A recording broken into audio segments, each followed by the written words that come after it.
in my belief, that there's a few core beliefs and fundamental beliefs that aren't negotiable. There's a lot of other issues outside that which we can debate and you can feel very strongly about, but I don't think it's going to prevent your salvation if you don't have those right. You know, maybe my beliefs, I'm not going to claim that all my beliefs are perfect.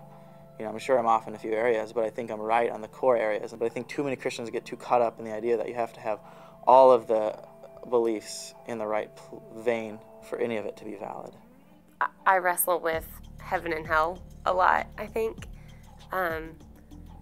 and mostly hell. Like, I do not want to believe that anyone is going to hell, and I don't know why that is. I think I just love people so much that I don't want anybody to go to hell, and I don't think that that goes along with my Christian faith. I mean, and that's not the only thing that I struggle with. There are things about my life that I don't know where they fit into my Christianity. I think that the bottom line for me is that Jesus, God, wants me to love him. He wants me to follow him, and he wants me to do whatever I can to make disciples for him.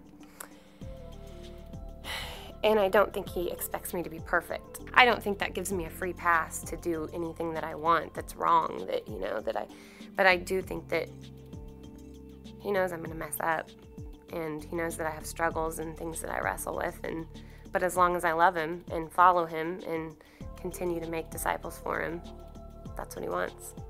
I think that that's what people need to understand is God isn't, it's not like we're all a vacuum, that God's coming through us all exactly the same.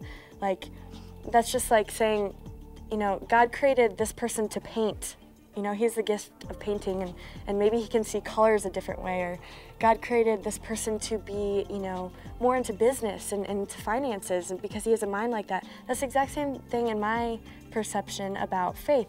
Like, we're all created and wired differently, and God's going to touch us and move in us different ways, and we all have something to bring to the table. And so I think encouraging the discussions and with an open mind, because we all are going to see it differently, no matter who we are. Even my closest friend, we differ on some things, and that's okay. And I just hope that people know that. And I'm not right. I'm not saying I'm right, and I'm not saying everybody else is wrong.